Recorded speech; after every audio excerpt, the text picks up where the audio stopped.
नमस्कार, आप देख रहे हैं बड़ी बहस। मैं हूं सौरभ जौहरी। लंबे समय से आपसी अंतर्कलह से जूझ रही कांग्रेस में जान फूंकने और संगठन में नया जोश भरने के लिए कांग्रेस नेता राहुल गांधी 4 जून के दौरे के बाद 6 महीने में दूसरी बार हरियाणा आए। पर इस बार महाभारत की युद्ध भूमि कुरुक्षेत्र में राहुल गांधी सुबह पहुंचे। प्रदेश के बड़े नेताओं ने राहुल गांधी का बुके देकर स्वागत किया। राहुल ने कुरुक्षेत्र की पंजाबी धर्मशाला में चल रहे 60 कांग्रेस जिलाध्यक्षों को बंद हॉल में राजनीति के पाठ पढ़ाए। ये तो तय है कि अब बीजेपी कांग्रेस में पहला चुनावी मुकाबला मार्च अप्रैल में 3 नगर निगमों समेत 7 जगह हो रहे निकाय चुनाव में होगा। प्रदेश चुनाव आयोग कल 22 जनवरी को निकाय के ड्रॉ भी निकाल रहा है। ऐसे में कांग्रेस में राहुल गांधी जान फूंकने की कोशिश कर रहे हैं, वो कितनी कारगर होगी और क्या है कांग्रेस की आगामी रणनीति, ये सवाल है।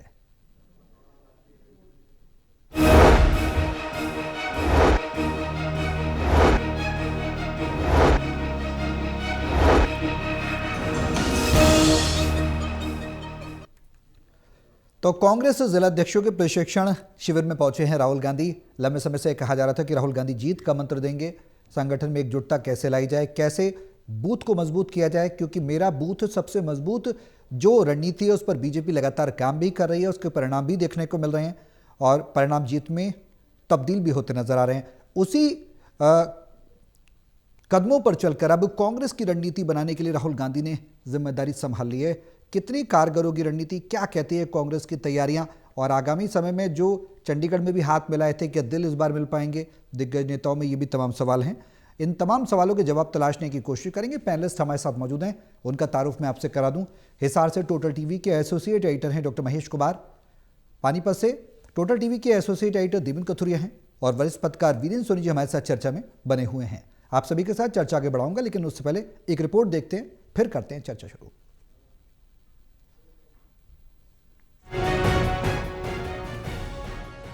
पिछले साल 4 जून को चंडीगढ़ के बाद 21 जनवरी को हरियाणा के कुरुक्षेत्र में राहुल गांधी का दूसरा दौरा रहा। वो कुरुक्षेत्र में चल रहे कांग्रेस जिलाध्यक्षों के शिविर में उन्हें संबोधित करने पहुंचे।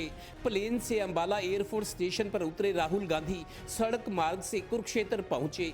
सबसे पहले वो हरियाणा के 33 और उत्तराखंड के 27 जिलाध्यक्षों के परिवार वालों से मिले। फिर ट्रेनिंग कैंप के बंद हॉल में जिलाध्यक्षों से रूबरू हुए और उन्हें राजनीति के पाठ पढ़ाए।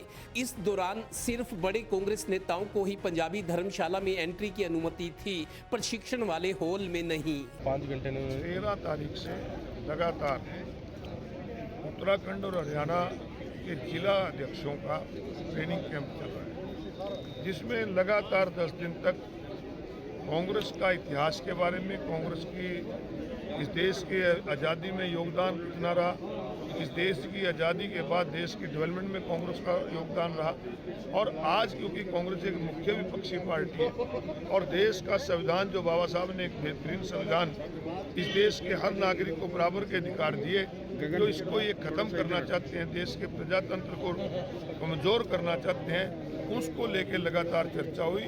और आज राहुल गांधी जी ने भी यहाँ एक पारिवारिक सदस्य के रूप में जिला अध्यक्षों के परिवारों के साथ मिलकर चर्चा की। गौरतलब है कि राहुल गांधी कांग्रेस जिलाध्यक्षों के जरिए पार्टी को अब जमीनी स्तर पर मजबूत करना चाहते हैं। जाहिर है अब यहां से निकलने के बाद कांग्रेस आने वाले 3 नगर निगमों, 1 नगर परिषद और 3 नगर पालिका के चुनाव पूरी मजबूती के साथ लड़ेगी। कांग्रेस के प्रदेश अध्यक्ष राव नरेंद्र सिंह का कहना है कि पार्टी अब जल्द ही चंडीगढ़ में अपना प्रदेश स्तरीय वॉर रूम खोलेगी।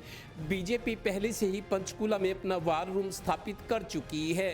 अगर मैं हरियाणा की बात करूं तो हरियाणा के अंदर कांग्रेस पार्टी नहीं है, कांग्रेस के अलग अलग गुट हैं, कहीं हुड्डा जी का, शैलजा जी का, रणदीप जी का, कहीं और अलग गुट बन रहे हैं, और ऐसे गुट बने हुए हैं जिनकी विचारों में दूर दूर तक कहीं कोई समानता नहीं है। इसलिए गुटों में बटी हुई कांग्रेस जनता का विश्वास खो चुकी है, और जब प्रजातंत्र के अंदर जनता का विश्वास खो देते हैं तो उसका ग्राफ और नीचे गिरता है। ये हालत आज कांग्रेस पार्टी की है। यानी आगे चलकर दोनों मुख्य दलों में सियासी जंग और तेज होगी। एक बात तो है, युद्ध भूमि कुरुक्षेत्र में कांग्रेस के बड़े नेताओं की हाजिरी और उनके चेहरों पर आत्मविश्वास झलक रहा था, मानो सियासी युद्ध का शंखनाद अब यहीं से होगा। इधर 22 जनवरी को चुनाव आयोग निकाय चुनाव का ड्रॉ भी निकाल रहा है। हो सकता है कि चुनाव कार्यक्रम भी घोषित हो जाए, यानी बीजेपी कांग्रेस में अब पहला मुकाबला निकाय चुनाव में होगा। चुनाव ईवीएम से ही कराए जाएंगे। इनेलो और जजपा ने भी निकाय चुनाव लड़ने का ऐलान किया है, यानी मार्च या अप्रैल में प्रदेश में फिर जिंदाबाद जिंदाबाद सुनाई देगा। Haryana bureau total news. तो राहुल गांधी का प्रशिक्षण शिविर में पहुंचना, जिला अध्यक्षों को ट्रेनिंग देना कांग्रेस के लिए कितना मुफीद साबित होगा। इससे पहले कई दौरे उनके हुए। बीते जून की बात करें तो उसमें भी दौरा हुआ, जहां वो चंडीगढ़ में भी हाथ मिलवाते हुए नजर आए। जो दो दल दो गुट बटे हुए हैं कांग्रेस के अंदर ही, उसमें कहीं ना कहीं आपसी सामंजस्य बैठाने की कोशिश वो करते नजर आए। लेकिन अब क्या वो सियासी जान फूंक पाएंगे, कार्यकर्ताओं में का मनोबल बढ़ पाएगा, उनमें भरोसा पैदा होगा कि नहीं, आप शीर्ष नेतृत्व बेहतर करने जा रहे हैं, ये सवाल बेहद अहम हो जाते हैं। देवेंद्र,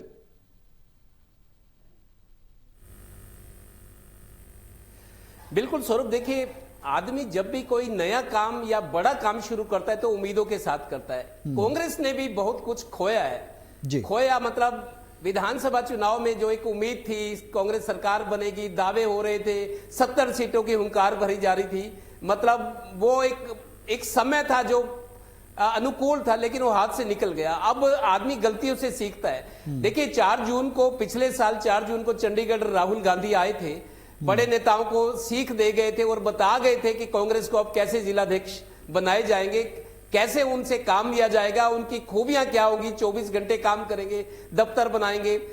मतलब एक शुरुआत तो कर गए थे। 12 अगस्त को पिछले साल 32 जिलाध्यक्ष थे, उसके बाद प्रदेश अध्यक्ष और एक पानीपत का शहरी का जो जिलाध्यक्ष है वो घोषित, 33 जिलाध्यक्ष और एक प्रदेश अध्यक्ष का घोषणा बाद में हुई। इस दौरान 6 महीनों में कांग्रेस ने काम किए हैं, कोशिश की है, हालांकि नेताओं के रास्ते अलग रहे, सुर अलग रहे, लेकिन ये चीजें मीडिया के जरिए पार्टी तक भी पहुंची है। आज राहुल गांधी जिस तरीके से आए हैं, धर्म नगरी कुरुक्षेत्र, महाभारत की भूमि, और वहां आए हैं। खास बात यह है कि अभी मैंने कई लोगों से बात की, प्रशिक्षण शिविर में क्या चल रहा है कोई नहीं बता पा रहा, क्योंकि इतनी सख्ती है। राहुल गांधी ये चाहते हैं कि जो कुछ हुआ है अब वो नहीं होगा, कुछ नया होगा, कुछ अलग होगा, कुछ ऐसे रिजल्ट्स आए जिसकी पार्टी उम्मीद कर रही है। तो आज राहुल गांधी ने मंत्र दिए हैं, उनको जीत के मंत्र, राजनीति के पाठ पढ़ाए हैं। किस तरीके से उन्होंने ये भी अंदर खाते बताया है कि गुटबाजी से पार्टी का नुकसान हुआ है। मतलब राहुल गांधी तो नहीं, लेकिन ये मैं कह रहा हूं, नेताओं को समझ आ गया, डूबेगी कश्ती तो डूबेंगे सारे। तो बहुत नुकसान उठाया है। आप देखिए 10 साल का तो संघर्ष हो गया, 11 साल भी पूरे हो गए, 12वां साल शुरू हो गया है। अब हालांकि पहला मुकाबला चूंकि 2-3 महीने के अंदर, 2 महीने में मेरे को लगता है निकायों के चुनाव है, कांग्रेस पूरी मजबूती से लड़ेगी। आज प्रदेश अध्यक्ष ने इस बात का मीडिया को कहा है कि पूरी मजबूती से। और दूसरा, बीजेपी की तैयारियां पहले से पूरी है, मजबूत संगठन है, पूरी फौज तैयार है, सरकारें हैं, बड़े बड़े नेता हैं, अच्छे वक्ता हैं, रणनीति है, प्लानिंग है, रणनीति है, इंप्लीमेंटेशन है, मैनेजमेंट है, जबरदस्त तैयारियां। लेकिन कांग्रेस कम से कम मेरे को लगता है जिस तरीके लोकसभा चुनाव में 10 में से 5 सीटें ले गई थी, 5 सीटें जिस तरीके से ले गई थी, मेरे को लगता है अब ब्रेक थ्रू की तलाश करेगी कांग्रेस की। मतलब कुछ जगह देखिए पहले संगठन नहीं था, बिना संगठन के लोकसभा, विधानसभा चुनाव, निकाय चुनाव लड़े गए। अब जब निकाय चुनाव आया, एक पहला मुकाबला मेरे को लगता है कांग्रेस के पास खोने को कुछ नहीं है। कांग्रेस पूरी हिम्मत से, आज जो हम देख रहे हैं, जो राहुल गांधी का जिस तरीके से बड़े नेताओं ने स्वागत किया, जो हरियाणा के नेता हैं, जो कांग्रेस को चला रहे थे अभी तक, लेकिन उनके दिमाग में भी ये बात बैठ गई है, संघर्ष अब तक चलेगा, क्यों लंबा होना चाहिए ये। सबको पता है जो नेता है उनको पार्टी के हितों का ध्यान रखना है, उनका अपना भविष्य है। कई नेताओं के बच्चे भी राजनीति में, अब तो उनको लगता है कि कांग्रेस बीजेपी को रोक सकती है, बीजेपी का मुकाबला कर सकती है, अपना अच्छा भविष्य संवार सकती है, एक मौका है। और अब पंचकुला में पिछले 2 महीने पहले बीजेपी ने अपना दफ्तर खोला है प्रदेश का, हालांकि रोहतक वाला भी चल रहा है, 3 जगह दफ्तर चल रहे हैं। लेकिन कांग्रेस के नेता कर रहे हैं कि हम अब वार रूम स्थापित करेंगे प्रदेश स्तर पे, चंडीगढ़ में जैसे बीजेपी का मुकाबला करने की, मुकाबला होने की बात की जा रही है, हुंकार भरी जा रही है। लेकिन मेरे को लगता है इस जिलाध्यक्ष के जो तो प्रशिक्षण दिया गया, कल 10वां दिन है, लास्ट दिन है कल, उससे पहले राहुल गांधी आए हैं, जिलाध्यक्षों के परिवार वालों से मिले, उनको समझाया। हालांकि हरियाणा के नेताओं को अंदर जाने की इजाजत नहीं थी, सिर्फ जिलाध्यक्ष थे और राहुल गांधी थे। मतलब एक थोड़ा सा जो अनुशासन सिखाने की कोशिश की गई है। अब जब ये प्रशिक्षण लेकर नेता आएंगे अपने अपने जिलों में, अब उनकी कुव्वत देखनी है, उनकी काबिलियत अब नजर आएगी। उनकी अगली परीक्षा है कि जो मंत्र लेके आए हैं 10 दिन का, जिनसे कांग्रेस इतनी उम्मीदें कर रही है, अब किस तरीके से जिलों में कांग्रेस को चलाएंगे, पार्टी में एकता हो, सबको मान सम्मान। कई नेताओं को है कि शैलजा वाले हैं, वो कहते हैं हमें बुलाया नहीं जाता, हुड्डा के हैं वो अलग राह चलते हैं, ठीक है, तो सुरजेवाला के हैं, शैलजा के हैं, उधर चौधरी वीरेंद्र सिंह अपनी तरफ से, उनके बेटे, अब तो पोता भी उनकी शामिल हो गई यात्रा में, सद्भाव यात्रा जो चौधरी वीरेंद्र सिंह निकाले, उनका तो क्या मुट्ठी बंद पाएगी वो, एक सवाल है। वीरेंद्र सिंह का बेटा भी अब राजनीति में उसमें आ रहा है। तो अब मैं देखिए कांग्रेस के लिए नई संभावनाएं हैं, नया साल है, प्रशिक्षण हुआ है, राहुल गांधी ठीक है, थोड़ा सा डोज दे गए हैं कि पार्टी के हित में काम करो, मिलकर काम करो। लगता है अब प्रशिक्षण के बाद जब ये लोग आएंगे, अगला 1 महीना 15-20 दिन, मेरे को पता लगता है, ऐसा एहसास है 15-20 दिन या महीने में पता लग जाएगा कांग्रेस किस दिशा में जा रही है। महेश, क्या कुछ करने जा रही है कांग्रेस इस बार? कुछ अलग करने जा रही है? अंतर्द्वंद से जूझ रही थी, खींचतान के जिलाध्यक्षों की नियुक्ति कर दी गई, प्रदेश अध्यक्ष बना दिए गए, नेता प्रतिपक्ष बना दिए गए, चलो हुड्डा का नाम चल रहा था, मोहर लगा दी गई कि हाँ यही है। अब क्या कुछ खास करने जा रही है? राहुल पहुंच रहे हैं, क्या कुछ कहती है रणनीति? क्योंकि कुरुक्षेत्र में जिलाध्यक्षों के प्रशिक्षण कार्यक्रम का कल आखिरी दिन भी है, क्या कुछ बहुत ज्यादा उम्मीद की जा सकती है कांग्रेस से मौजूदा स्थिति को देखते हुए?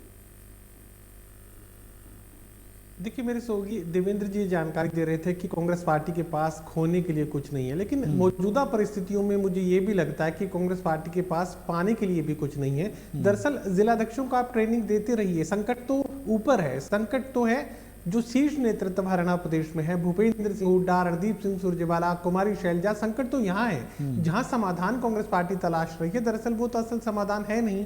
जीती बाजी कांग्रेस पार्टी हारी है। अभी जो बीते विधानसभा चुनाव 2024 के चुनाव की जहां तक बात की जाए, तो विधानसभा का जो चुनाव है वो भारतीय जनता पार्टी ने कांग्रेस को नहीं हराया, कांग्रेस पार्टी ने कांग्रेस पार्टी को हरा दिया, और यही वजह है कि भारतीय जनता पार्टी तीसरी बार सरकार बनाने में कामयाब हुई। अब अगर हम सवाल करते हैं कांग्रेस पार्टी को लेकर, तो तमाम जो नेता, रणबीर गंगवा को अभी मैं सुन रहा था, मुस्कुराकर सिर्फ और सिर्फ ऑफ कैमरा एक ही बात कहते हैं कि जब तक कांग्रेस पार्टी आपस में लड़ती रहेगी, बीजेपी को सत्ता मिलती रहेगी। और यही सबसे बड़ा फैक्टर है, यही सबसे बड़ा कारक है कि आप भूपेंद्र सिंह हुड्डा को आगे कर देते हैं, इलेक्शन जाट और गैर जाट में तब्दील हो जाता है, कुमारी शैलजा इलेक्शन से हट जाती है, तो बचा क्या? जाट और गैर जाट में इलेक्शन तब्दील होते ही गैर जाट वोटों का ध्रुवीकरण सीधा भारतीय जनता पार्टी के खाते में जाता है। अब कोई थर्ड कंटेस्टेंट हरियाणा प्रदेश में अगर 2024 विधानसभा चुनाव के लिहाज से समझने की कोशिश की जाए, या उससे पीछे लोकसभा चुनाव पर भी आप चले जाइए, तो अभी कोई थर्ड कंटेस्टेंट नहीं है। सीधा मुकाबला भारतीय जनता पार्टी और कांग्रेस का था, एंटी इनकम्बेंसी जबरदस्त थी, लेकिन उसका फायदा भी पार्टी नहीं उठा पाई। अब नुकसान क्या है कि अब कांग्रेस पार्टी के कार्यकर्ता को, उससे भी ज्यादा कांग्रेस पार्टी के वोटर को अब ये भरोसा ही नहीं है कि अगर कांग्रेस पार्टी को वोट दिया तो ये सत्ता तक पहुंच पाएंगे, क्योंकि उन्हें दो टूक इस बात का यकीन हो चुका है कि कांग्रेस पार्टी को सत्ता दरअसल चाहिए ही नहीं। यहाँ कांग्रेस पार्टी के लोग ही कांग्रेस पार्टी को हरा देंगे, कांग्रेस पार्टी के नेता ही कांग्रेस पार्टी के उम्मीदवार को हरा देंगे, आएगी तो बीजेपी ही। अब हश्र क्या होना है, आप निकाय चुनाव घोषित हो ही चुके हैं और तारीखें भी सामने आ जाएंगी, उसके बाद आप देख लीजिएगा कि किस तरह का हश्र कांग्रेस पार्टी को, ये बड़े दावे किए जा रहे हैं यहाँ पर कि वॉर रूम बनाया जाएगा। दरअसल भारतीय जनता पार्टी किसी वॉर रूम से नहीं चलती है, Bharatiya Janata party ground work से चलती है, जो कि मेरा बूथ सबसे मजबूत, जो जिक्र आप कर रहे थे कि बूथ को मजबूत कैसे करना है, ये भारतीय जनता पार्टी के लोग जानते हैं, और आए दिन उसके लिए कामकाज होता है, वर्किंग होती है। आप वॉर रूम बना के किसी एक बिल्डिंग में बड़ी बड़ी स्क्रीन लगा के इंटरनेट की हाई स्पीड कनेक्टिविटी दे देंगे तो वो वॉर रूम नहीं हो जाता है। यहाँ ग्राउंड को किस तरीके से मैनेज करना है, वोटर लिस्ट को किस तरीके से मैनेज करना है, वो सबसे महत्वपूर्ण है। और उससे भी ज्यादा वोटों का भुगतान कैसे करवाना है, एक वोटर पर नजर कैसे रखनी है, ये भारतीय जनता पार्टी के लोग जानते हैं। अब निकाय चुनाव में भले ही राहुल गांधी ने यहाँ पर जीत के मंत्र दिए हों, जिला अध्यक्षों को मजबूत किया हो, फायदा क्या? जब तक भूपेंद्र सिंह हुड्डा और कुमारी शैलजा और रणदीप सिंह सुरजेवाला और अजय यादव में कांग्रेस पार्टी बटी रहेगी। अभी तो गुटों में बटी हुई कांग्रेस है और यही सबसे बड़ा फैक्टर कांग्रेस पार्टी के साथ इस वक्त बना हुआ है। और उससे भी बड़ी अग्नि परीक्षा का आप जिक्र करें तो 3 महीने बाद जब राज्यसभा चुनाव आएगा, हमने पिछले राज्यसभा चुनाव में देखा कि कांग्रेस पार्टी अपने खाते का ही जो सीट है वो हासिल नहीं कर पाती। और आप जिला अध्यक्षों की ट्रेनिंग करते रहिए, भारतीय जनता पार्टी के खाते में ही कांग्रेस पार्टी के विधायक या तो अपना वोट क्रॉस करवाएंगे या हो सकता है फिर किसी दूसरे लोभ लालच में, किसी और फायदे में जो है कांग्रेस पार्टी के 1, 2, 3 कोई विधायक जो हैं वो भारतीय जनता पार्टी को वोट डाल जाएं। उसके बाद क्या चेहरा क्या बचेगा? कांग्रेस पार्टी के लोग क्या कहेंगे कि कैसे हार गए, राज्यसभा में सीट क्यों नहीं मिलती है? जो कांग्रेस पार्टी की रिजर्व सीट संख्या बल के लिहाज से जो मिलनी चाहिए नहीं मिलती है। कभी किरण चौधरी अपना वोट कैंसिल करवा देती है, उससे पीछे अगर जाए तो कुलदीप जो है अंतरात्मा की आवाज पर वोट कर देते हैं। अभी दोबारा से राज्यसभा का चुनाव आएगा, फिर कोई विधायक अंतरात्मा की आवाज पर वोट कर देगा और हश्र फिर राहुल गांधी को जो है चेहरा छिपाना मुश्किल हो जाएगा, क्योंकि विधायक ही अगर क्रॉस वोट कर देते हैं, अपना वोट रद्द करवा लेते हैं, तो फिर आप कार्यकर्ता से क्या ढूंढ रहे हैं? बिल्कुल जाहिर सी बात है, बिल्कुल बेहद अहम बात है। वीरेंद्र जी, जो मौजूदा स्थिति है उसको देखकर क्या कुछ कहा जा सकता है? क्या सही लीग पर ये ट्रेनिंग चल रही है कांग्रेस की? हालांकि अंदर खाने सब कुछ दबा कर रखा जा रहा है, बाहर नहीं निकलने दिया जा रहा। और जैसा महेश भी जिक्र कर रहे हैं, देवेंद्र भी जिक्र कर रहे हैं कि जो गुट है बेहद अहम बात है। कुमारी शैलजा, रणदीप सुरजेवाला, भूपेंद्र हुड्डा, गुटों में बटी है कांग्रेस। क्या उस पर काम होना चाहिए पहले? जिलाध्यक्षों की ट्रेनिंग तो दीगर चीज है।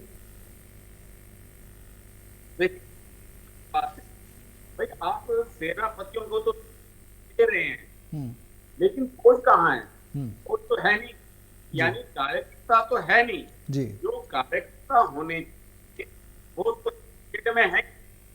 जिला अध्यक्षों को प्रशिक्षण देना शुरुआत है, लेकिन इसके अलावा जो आपने स्तर की उसमें नेता है, एक नेताओं की वो छाया से बाहर नहीं है जी। जो कांग्रेस के पदाधिकारी हैं उन पर इतना किसकी मौत है? तो ऐसे कांग्रेस गुटबाजी से राहुल गांधी जी का 2 दिन का प्रवास था, जिसे 1 दिन का कर दिया गया, अच्छी बात है। लेकिन क्या इससे कांग्रेस निकल आएगी? जो कांग्रेस के कार्यकर्ता हैं, वीरेंद्र जी आपकी वॉइस कुछ क्लियर नहीं आ पा रही है, कुछ टेक्निकल। तो आप युद्ध के साथ कैसे लड़ेंगे? तो इस तरह से कांग्रेस की समस्याएं कई है।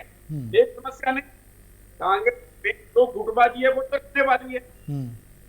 क्या महत्वाकांक्षा की लड़ाई समाप्त हो जाए जी? इस तरह की बात है जो दुविधा का है। और कांग्रेस को तो अभी अपने तो निकाय चुनाव होंगे वो तो विनीत जी आपकी वॉइस हम तक क्लियर नहीं पहुंच पा रही है, क्लैरिटी के साथ नहीं आ रही, जिससे कि हम क्षमा के साथ मैं रोक रहा हूं आपको यहाँ पर। मैं फिर से जोड़ने की कोशिश करूंगा आपसे, इससे कि आपकी वॉइस हम तक क्लियर पहुंच पाए। सवाल यह है कि देवेंद्र, रणनीतियां बनाई जाती हैं, सिरे नहीं चढ़ पाती हैं, बार बार अंदर खाने अंतर्द्वंद इतना हावी हो जाता है कि भाई आपसी अहम पार्टी की जो हित है उससे ज़्यादा बढ़ चढ़कर ऊपर आ जाता है। उसको कैसे पार पाएंगे राहुल गांधी? क्या बीच का कोई रास्ता निकालेंगे या फिर जिलाध्यक्षों की ट्रेनिंग में ही सारा समय जाया हो जाएगा? देखिए सौरभ, जब जहां जहां गलतियां होती है, कहते हैं गलतियों से आदमी सीखता है। जहां कमियां रही, गलतियां रही, उसका समीक्षा, उसका विश्लेषण होना चाहिए, उसको स्वीकार करना चाहिए। अब जहां जहां जो जो कदम उठाए हैं कांग्रेस ने चुनाव में, हालांकि देखिए लोकसभा चुनाव हुए 2024 में 10 सीटों में से 5 सीटें जब कांग्रेस के आई, मनोबल बढ़ा, हौसला हुआ कि हाँ अब हरियाणा में सरकार बनेगी, विधायकों की विधानसभा में सरकार बनेगी। हालांकि विधानसभा में बिल्कुल दुर्गति नहीं हुई, लेकिन ये हुआ कि आखिरी 10 दिनों में चुनाव पलट गया। जैसा महेश जी अक्सर कहते हैं कि जाट नॉन जाट का चुनाव बना दिया, और दूसरा आरएसएस खुलकर बीजेपी के समर्थन में आ गया, घरों में गए, लोगों को समझाया कि मोदी जी का होना, उनको मजबूत करना बहुत जरूरी है। मंदिर की बात ही, राम मंदिर, हिंदुओं वाली मामले, संगठन की बात है, बहुत सारी कई तरह के फैक्टर थे जिससे बाजी पलट गई। कांग्रेस को देखिए लोकसभा में कुछ हासिल हुआ, विधानसभा में फिर हालांकि 37 विधायक कोई कम नहीं होते, 5 सांसद कांग्रेस के 10 में से अब भी हैं। अगर कांग्रेस लड़ाई लड़ना चाहे, अपने मतभेद भूल जाए, गुटबाजी दूर कर दे, जिस तरीके से अब प्रशिक्षण के जरिए उनमें ऊर्जा पैदा की गई है, उमंग, उनको जो ट्रेनर हैं, जो मोटिवेटर होते हैं, मोटिवेट करते हैं कि जिंदगी में कुछ भी संभव नहीं, आप संघर्ष कीजिए, हौसला मत हारिए। तो कांग्रेस के साथ दिक्कत यह है कि संगठन नहीं था, ऊपर से गुटबाजी थी, कोई किसी का मुंह किधर, किसी का उधर। और कांग्रेस के कार्यकर्ता ये कह रहे थे बड़े नेताओं की गुटबाजी की, उसमें हम लोग पिस रहे हैं, मतलब वो दुखी थे, मनोबल गिरा हुआ था, निराशा थी, हार पर हार। ऊपर से राहुल गांधी को सोशल मीडिया पर ये दिखाया जाता था, जैसा मैं अक्सर मजाक में कहता हूं कि जब तक राहुल गांधी सामने हैं, मोदी जी तो प्रधानमंत्री रहेंगे। तो कुछ फैक्टर ऐसे थे जो लगातार एक ट्रेजेडी बने हुए थे कांग्रेस के लिए। चलिए, नया साल है, कांग्रेस ने फिर से शुरुआत की है। हालांकि कांग्रेस के भूपेंद्र हुड्डा देखो, आप राव नरेंद्र सिंह देखो, और जो दूसरे बड़े नेता बीके हरिप्रसाद पहले भी प्रभारी रहे हैं, हरियाणा के बड़े नेता हैं, और नेता बड़े हैं, 37 विधायक आज भी हैं। तो कांग्रेस के पास अनुभवी नेताओं की कमी नहीं, कमी है तो सही रणनीति की, संगठन मजबूत करने की, सही तरीके से लड़ने की, एकजुट होने की। मेरे को लगता है जो गलतियां, जो कमियां रही हैं, पार्टी को उसको स्वीकार करना चाहिए, और बेहतरी के लिए हमेशा गुंजाइश रहती है। अब जिस तरीके के दावे हो रहे हैं कि निकाय चुनाव बीजेपी के खिलाफ मजबूती से लड़ेगी कांग्रेस, मजबूती से लड़ेगी, इस बात पर जोर दिया जा रहा है। अब देखना क्या होता है, जिलाध्यक्ष आएंगे, अपने अपने जिलों में काम करेंगे, 10 दिन का प्रशिक्षण लेकर अगले 15 दिन में, 20 दिन, महीने में लग जाएगा कि कांग्रेस ने क्या कुछ खोया और क्या कुछ पाया है। वीरेंद्र जी, आवाज सुन पा रहे हो? मैं महेश आपके पास भी आऊंगा, लेकिन वीरेंद्र जी की कुछ बात अधूरी रह गई थी। जिलाध्यक्षों की भूमिका कैसे देखी जाए वीरेंद्र जी? देखिए, जिला अध्यक्षों को गुटबाजी दूर रहने की आवश्यकता है। जिला अध्यक्ष किससे जुड़े हुए हैं, तो ऐसे में पक्ष वो पार्टी के प्रति समर्पित रहें, उनकी निष्ठा व्यक्ति विशेष के प्रति ना हो, ये देखने की बात है। महेश, जातीय समीकरणों को जिस तरह से आपने भी जिक्र किया, जाट बनाम नॉन जाट, क्या इसको काबू करने में सफल हो पाएगी पार्टी? क्या जो ध्रुवीकरण पार्टी के अंदर वोटों का होता जा रहा था, पोलराइजेशन जिसे कह सकते हैं, अपने अहम की लड़ाई, उसको संतुलन कर पाएगी ये जो ट्रेनिंग है? और जिस बात का आप जिक्र कर रहे थे, कुमारी सैलजा, रणदीप सुरजेवाला, जाहिर सी बात है बेहद अहम पुराने स्तंभ हैं कांग्रेस के। अगर इन सबको एकजुट कर दिया जाए तो जाहिर सी बात है जीत आसानी से मिल जाएगी किसी भी चुनाव में, चाहे वो छोटा हो या फिर बड़ा हो।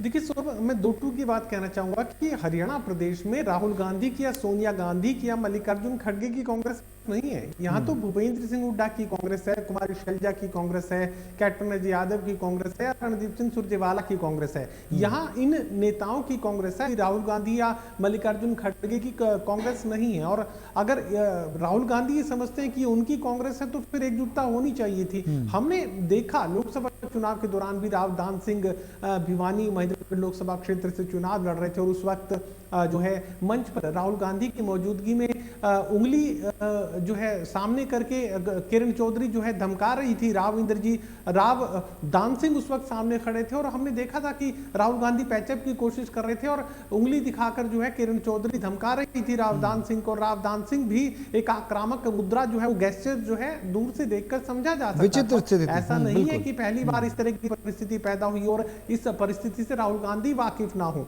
हमने बार बार देखा है कि जींद का बाई इलेक्शन जब रणदीप सिंह सुरजेवाला को उम्मीदवार बनाकर सामने खड़ा किया गया था, तो ऐसी शानदार हार जो है झेलनी पड़ी थी रणदीप सिंह सुरजेवाला को, जिनका अपना गृह जिला माना जाता है जींद जिला, लेकिन बावजूद इसके बड़ी सीमित वोटों से जो है अपनी जमानत बचा पाए थे एकजुटता की कहीं ना कहीं। और उस वक्त पूरी कांग्रेस जो है चुनाव में रणदीप सिंह सुरजेवाला की मदद के लिए कर्नाटक से और तमाम दूसरे राज्यों से मदद पहुंच रही थी, बावजूद इसके इस तरह के हश्र का सामना करना पड़ा था। तो अंदरूनी हालात अब तक भी ठीक नहीं है। जब तक वो हालात दुरुस्त नहीं होंगे, नीचे की ये कवायद बहुत ज्यादा फायदा देगी ऐसा लगता नहीं है। चलिए, बहुत शुक्रिया आप सभी का हमारे साथ इस चर्चा में शामिल होने के लिए। राहुल गांधी जो लगातार तैयारियां कर रहे हैं, पार्टी को संगठन देने की, मजबूती देने की कोशिश कर रहे हैं, कितनी कारगर होगी, कितने सिर चढ़ेगी, देखने वाली बात होगी। मेरे साथ इस खास पेशकश में अभी के लिए बस इतना ही।